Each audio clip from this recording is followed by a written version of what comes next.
যে ছেলেটাকে পৃথিবীতে আসতেই দিতে চাননি তার মা, আজ সেই ছেলেকেই পুরো পৃথিবী চেনে। হ্যাঁ, আমি বলছি ক্রিশ্চিয়ানো রোনালদোর কথা। দারিদ্র্য, ক্ষুধা, অপমান সবকিছুর সাথে যুদ্ধ করে বড় হয়েছে এই মানুষটা। তার মা নিজেই একবার বলেছিলেন সংসারের অবস্থা এতটাই খারাপ ছিল যে তিনি রোনালদোকে জন্ম দিতে চাননি।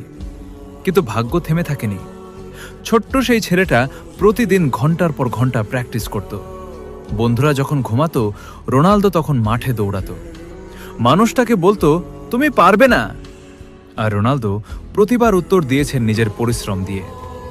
আজ তার নাম ইতিহাসের পাতায় লেখা। 5টা ব্যালন ডিওর, অসংখ্য গোল, কোটি কোটি ভক্ত। কিন্তু তার সবচেয়ে বড় পরিচয়, সে কখনো হার মানেনি।